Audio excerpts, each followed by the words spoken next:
Amém, irmãos? O Salmo 80 é um salmo que as versões mais modernas colocou um subtítulo nele, dizendo que pedindo restaurações.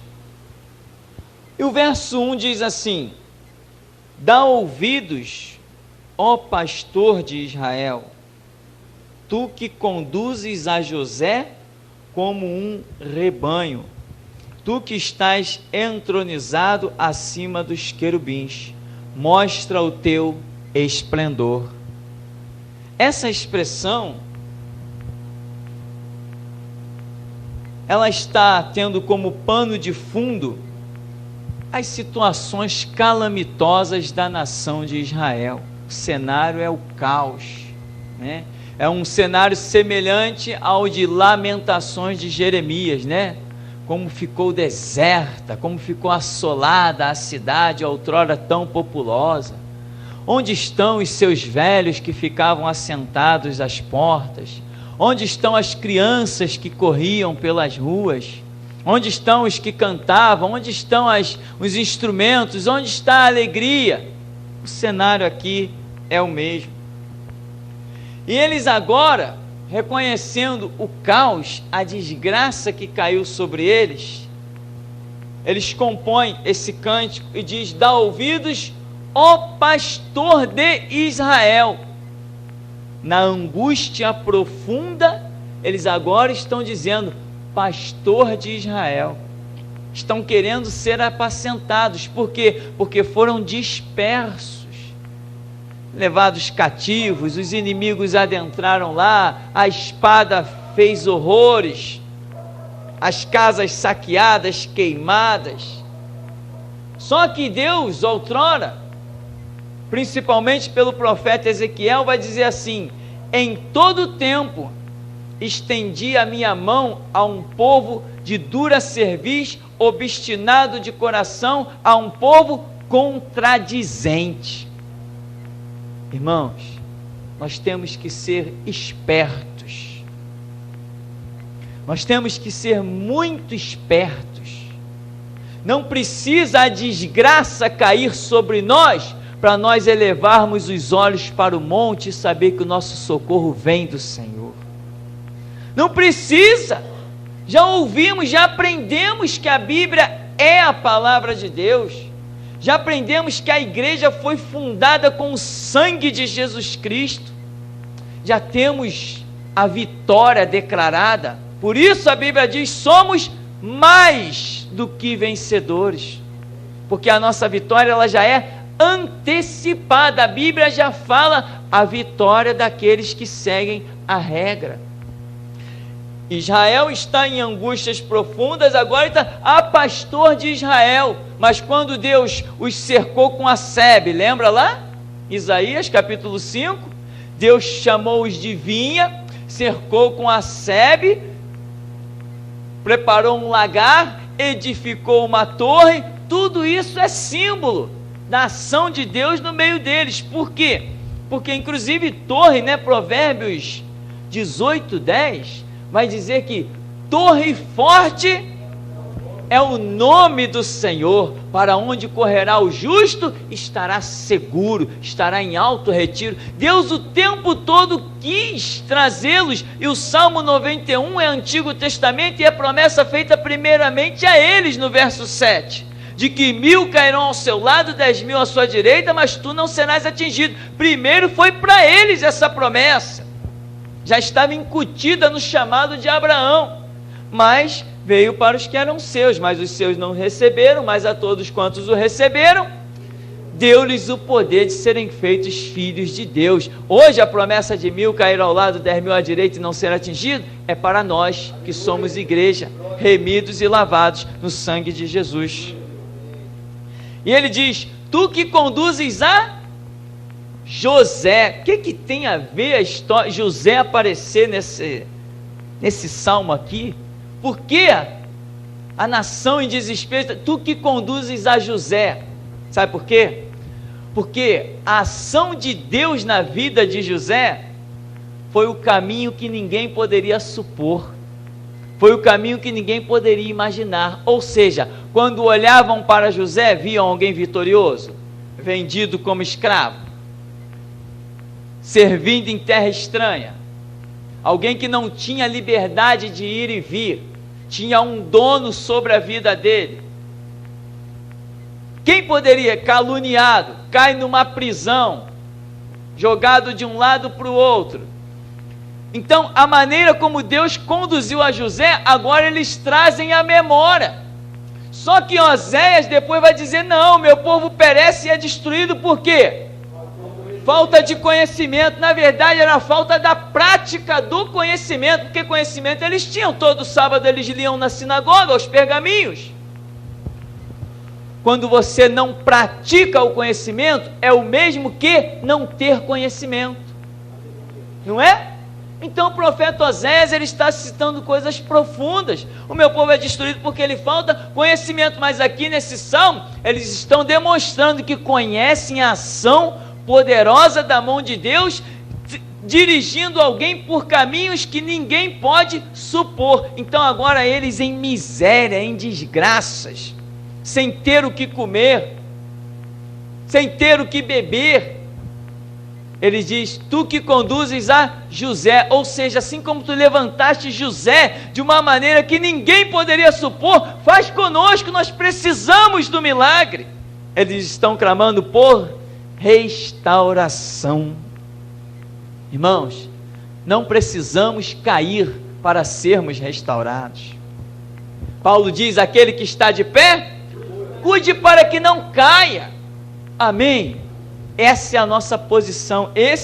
Nós temos que ter olhos de águias para perceber os fatos. Temos que estar sempre, Paulo diz assim, em 1 Coríntios 15, 58, né? Sede firmes e constantes, sempre abundantes na obra do Senhor, sabendo que o vosso trabalho não é em vão, tem recompensa no Senhor. Nós temos que estar sempre firmes. Quando tudo parece contrário, quando tudo parece catástrofe, não, eu vou com Cristo até a morte. Irmão, e quem está falando isso para você nessa noite, não é alguém que não viu as expectativas da sua vida toda frustrada, não. Eu já olhei nos horizontes e vi esperança, somente no nome de Jesus. Se Ele me ajudou até aqui, por que não vai ajudar você? Se a Bíblia diz que Deus não faz acepção de pessoas, o sangue derramado por um é o sangue derramado por todos, a palavra dada a um é a todas. Quando Jesus disse não há maior amor do que esse de dar a vida pelo seu irmão, ele estava olhando o mundo. Deus amou o mundo. E aí ele segue, continua dizendo assim, tu que estás entronizado acima dos querubins, mostra o teu esplendor. Lembra da Shekinah? A glória de Deus que se manifestava desde a tenda lá com Moisés, depois passou a se manifestar nos templos. Depois, quando Salomão orou, caiu fogo do céu, a glória de Deus encheu o templo de tal maneira que aconteceu uma coisa fantástica. Os sacerdotes ficaram tão embriagados da glória de Deus que a Escritura diz que eles não conseguiam se manter de pé, eles caíram por terra assim, de tanta presença de Deus no lugar, eles não retinham forças. Isso também aconteceu com Daniel, isso também aconteceu com João na ilha de Pátimos. Isso não é novidade não, quando a glória de Deus é tanta para determinadas operações, as pessoas perdem sua força, caem por terra mesmo. A glória que eles tinham lá, tão tremenda, agora eles estão clamando aqui. Parece aquele ditado popular, né? Só dá valor depois que perde. Irmão, você achou Jesus? Não perde ele. Sabe por quê? Porque existe uma coisa muito terrível no contexto espiritual. Quando você perde Jesus, para recuperar muitas vezes você não recupera, é difícil. Os grandes homens que se desviaram e voltaram, a pregação deles é muito simples: eu sei como são duras as correntes que prendem um desviado. Todo mundo diz e todo mundo sabe que é mais fácil a conversão do que voltar de um caminho de ter se desviado. Todo mundo sabe, o próprio Deus cobra. Esta é uma realidade tremenda. Agora, mostra o teu esplendor. Mas lá atrás eles já tinham rejeitado. Contemplaram tudo aquilo. E aquela coluna de fogo que ia diante deles no Egito, no deserto? E aquela nuvem que cobria a nação? Por que que eles perderam o vínculo daquilo? E aquele tanque que tinha lá no meio da nação de Israel? Que um anjo descia, agitava as águas e qualquer um que ali entrasse naquela água era curado. Porque eles perderam o fio da meada. Irmão, diga definitivamente: eu não posso ser um Israel. Eu tenho que ser igreja mesmo, remida, lavada no sangue. Nós precisamos ser crente como ninguém jamais foi nessa terra. Nós precisamos ter um compromisso com a verdade da palavra, e como eu tenho dito, verdade não se negocia, verdade não tem preço. Verdade está em João 14,6, disse Jesus: eu sou o caminho, a verdade e a vida. Você achou essa verdade? Não perde, não perde, não perde ela não. Porque você pode de repente perder e dizer assim: eu vou achar na próxima esquina. Pode ser que você não ache. Está sentindo falta daí, desde o começo do ministério? Tem alguns que você sente falta aí? Foram pessoas que pensaram que iam perder e achar de novo, e até hoje não acharam, e tentam achar. Seguindo, o verso 3 diz: restaura-nos, ó Deus, faze resplandecer o teu rosto e seremos salvos. Eles estão clamando por restauração, eles estão espalhados. Agora, quando eles olham nas ruas, tem marca de sangue para tudo que é lado. As portas já não têm casa, ou as casas já não têm porta. Por quê? Foi queimada pelo fogo. Telhados desabados, a cidade, tudo um caos descomunal. Restaura-nos, ó Deus. Irmão, existem preços a serem pagos, amém? Preços. E quanto mais as coisas vão sendo desprezadas, mais caras elas ficam. Quando são coisas de valor, mais caras elas ficam. Imagine o preço de uma salvação. Imagine o preço da manifestação de Deus. Lá no verso 4 diz assim: ó Senhor Deus dos exércitos, até quando estarás indignado contra a oração do teu povo? Elias orou, caiu fogo do céu. Eles sabiam bem disso. Eles estavam acostumados a clamar quando os inimigos vinham, e Deus enviava um anjo e matava milhares de soldados do exército do inimigo. Quando Josué teve uma peleja, Deus mandou pedras caírem do céu e matar os inimigos. Deus dizia para eles: olha, faz buracos assim no vale, deixa encher d'água. Deus mesmo mandava água para encher os buracos e fazia o pôr do sol, fazia o nascer do sol aparecer em posição estratégica. Quando os inimigos olhavam o vale, o sol resplandecendo naquela água, achavam que era sangue derramado, achavam que Israel tinha pelejado de tal maneira que deixou muitos ali ensanguentados, e os inimigos fugiam só com essa visão que Deus provocava. Eles estavam acostumados a orar, e Deus dizia assim: ó, não teme essa multidão, eu vou colocar um espírito neles e eles vão sair daí, eles vão deixar vocês em paz. Quando os inimigos se apresentavam perante a nação de Israel para guerrear contra eles, eles ouviam carros e carruagens e cavalos de fogo que os circundavam, e eles achavam: poxa, Israel aliançou-se com os inimigos, são mais numerosos que nós, e eles fugiam. Israel era uma meia dúzia, não tinha nem arma. Eles estavam acostumados a clamar e ver Deus.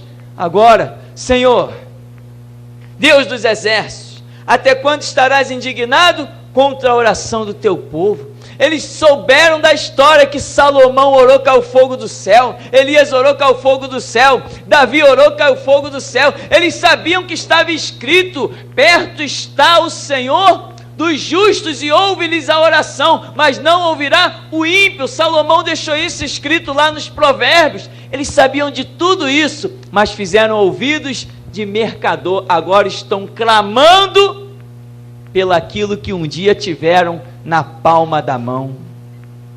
Você tem algo na palma da mão? Deus te deu algo, Deus te deu o domínio do conhecimento, Deus te deu um entendimento fantástico. Meu irmão, você já reparou a diferença da sua mente para a mente das outras pessoas? Você já viu os artistas dando entrevista na televisão? Você já viu como eles são tão vazios que chegam a ser nostálgicos? Você não consegue ouvir uma entrevista dos artistas que estão em evidência na mídia. Sabe por quê? Porque eles são vazios.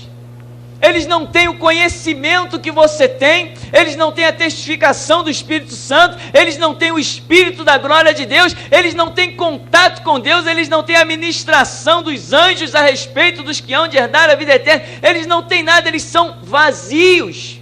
Você já percebeu o que você tem recebido de Deus?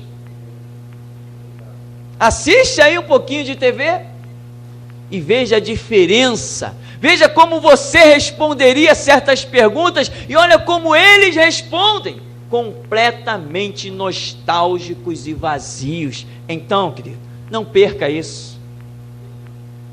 Você não pode perder isso. Não adianta depois clamar: Senhor, ouve a nossa oração. Até quando tu estarás indignado? Oséias 5,15 diz: irei e me voltarei para o meu lugar, até que se reconheçam culpados, estando eles angustiados, de madrugada me buscarão. Não espere que a sua vida chegue ao extremo da angústia, porque você já tem uma promessa agora, sem angústia: clama a mim e... Amém? Então não vamos perder, vamos levar uma vida a sério. No verso 5, dás-lhes a comer pão de lágrimas e a beber copioso pranto. Constitui-nos em contendas para os nossos vizinhos, e os nossos inimigos zombam de nós a valer. Jesus também falou isso. Ele falou: vós sois o sal da terra, vós sois a luz do mundo. E ele falou assim: se o sal se tornar insípido, para nada mais presta a não ser lançado fora e pisado pelos homens. Israel não é o retrato da igreja? Então aquele que está de pé, cuide para que não caia. O mundo está com dentes de leão esperando você cair. E como está? Como tem, inclusive crente, inclusive pastores, como eles anseiam passar em frente a esta rua e ver uma placa escrito fechado. Só que eles só vão ver uma placa escrito fechado quando tiver assim, vírgula, fechado e arrebatados. Eles vão desejar a vida toda. Meu irmão, você está rodeado, como a Escritura diz, por uma tão grande nuvem de testemunhas, mas tem testemunha, tem poucos querendo ver você estar erguido, estar de pé, mas a maioria quer que você caia para te pisar. Ou você acha que todo mundo que te mostra os dentes quer o teu bem? Será que ainda somos crianças a esse ponto? Será que não temos a lição? Aquele que mete a mão comigo no prato, esse é o que me trai? Ou somos inocentes, que todo mundo que nos dá o tapinha nas costas quer mesmo que a gente prospere, quer mesmo que a gente vá adiante? Não, eu já passei desse estágio de inocência, eu não tenho mais 15 anos. Aqui vai dizer, no verso 7, restaura-nos, ó Deus dos exércitos, faze resplandecer o teu rosto e seremos salvos. E continuam clamando por restauração. E cada clamor de restauração que vem nesse Salmo 80, eles usam uma expressão de algo que eles já tiveram e que perderam. Não perca o que você tem. O profeta vai dizer, Naum, se não me falha a memória, o destruidor está diante de ti, guarda tu a fortaleza. O destruidor está diante de ti, guarda tu a fortaleza.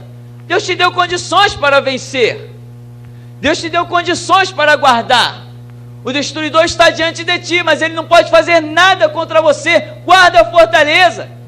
Se você não perder um contato com Deus, ninguém pode te arrancar desse contato, porque Paulo escreve dizendo que nem a morte, nem a vida, nem presente, nem passado, nem porvir, nem criatura nos céus, nem na terra, nem a altura, nem a profundidade, nem a largura, nada nos pode separar do amor de Deus que está em Cristo Jesus, o nosso Senhor. Aleluia.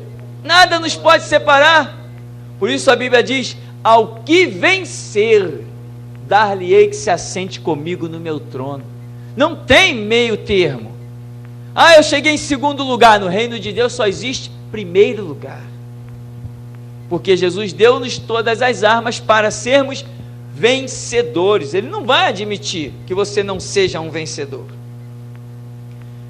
Aqui no verso 8, trouxeste uma videira do Egito, expulsaste as nações e a pranteaste,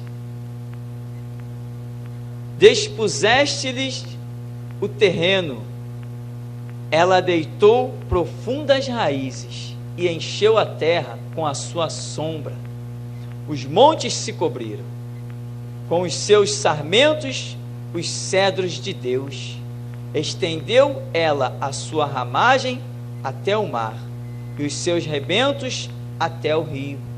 Quer dizer, tu trouxeste uma videira de onde? Do Egito. O que é isso? Quem é a videira? Israel. Israel é a videira. Está lá profetizado em tudo que é profeta, que Israel é a videira. E agora eles estão caindo na real. Tu trouxeste essa videira do Egito. Foi o Senhor quem nos tirou com mão forte da escravidão do Egito. Nós estamos lembrando agora que o Mar Vermelho se abriu. Estamos lembrando que houve maná, que houve codornizes. O Senhor trouxe essa videira e nós começamos a dominar a terra. Começamos a estender as nossas raízes sobre todo lado.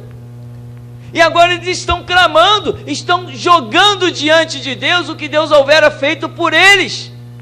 Mas Deus está o tempo todo esperando que eles reconhecessem o que Deus fez por eles.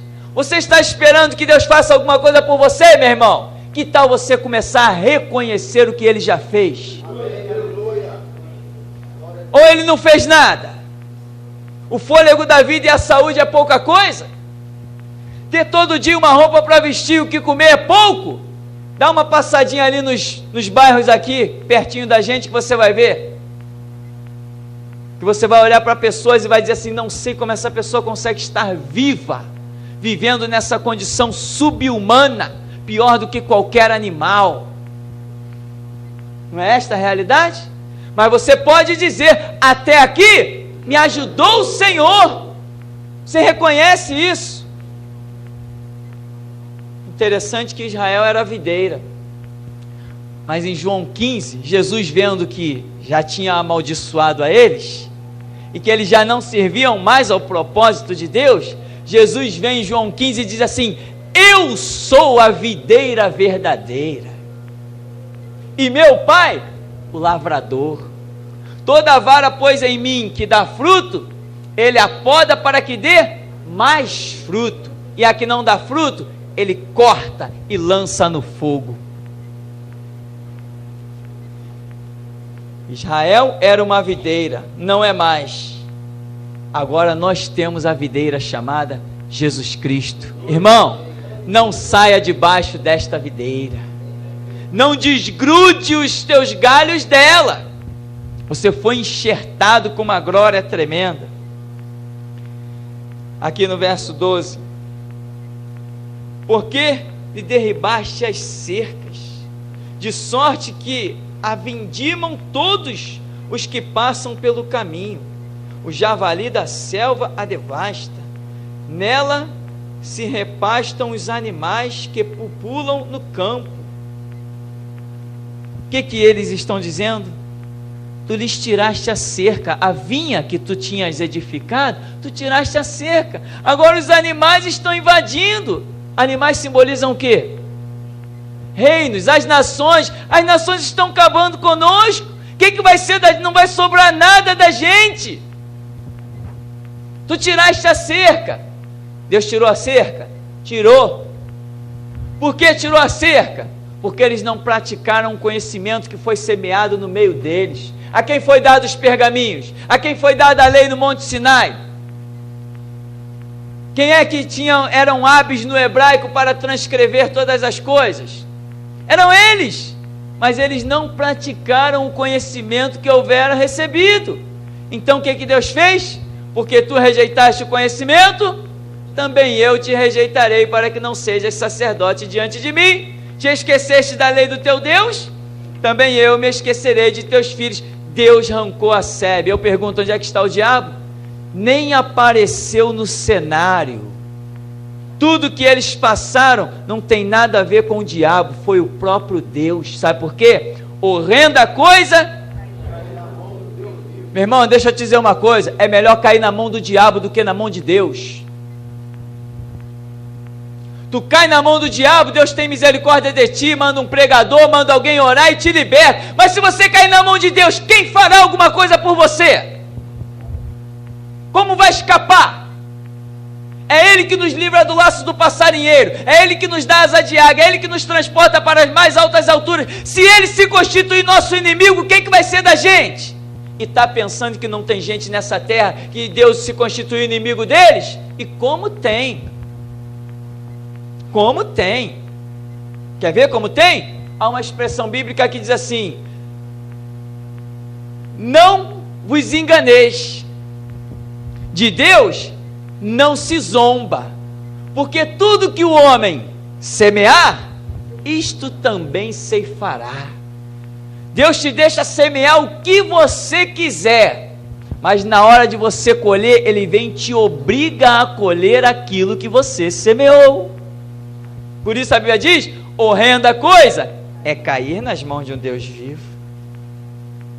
O verso 14 diz: ó Deus dos exércitos, volta-te, nós te rogamos, olha do céu e vê, e visita esta vinha, protege o que a tua mão direita plantou, o sarmento que para ti fortaleceste. Quem tinha plantado Israel? Deus. Quem arrancou? Deus. Você está plantado nos atos de Deus? Quem te plantou? Deus. O que tu tens, irmão, procura não perder. Leva a sério. Jesus falou: examinai as Escrituras, errais não conhecendo as Escrituras, vós já estáis limpos pela palavra. Se vós estiverdes em mim, as minhas palavras estiverem em vós, eu velo sobre a minha palavra. Enfim, não despreze o que você tem aprendido. Aqui você é testemunha, a Bíblia é a palavra de Deus. Não somos os mercenários que estão por aí dizendo que não é preciso ler a Bíblia. Não.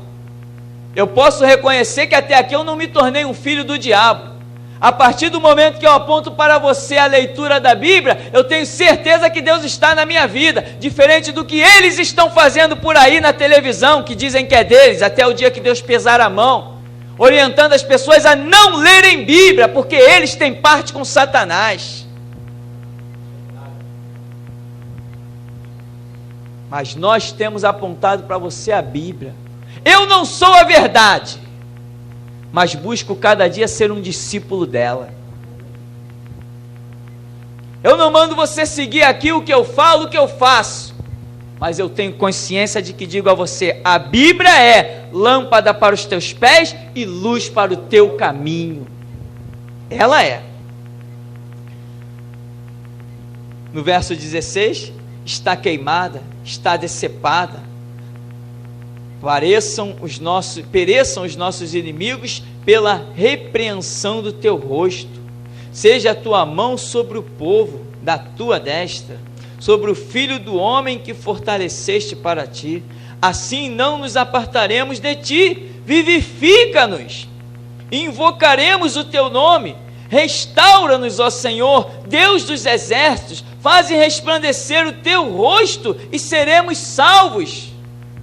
Tudo que eles sempre tiveram, agora estão clamando desespero.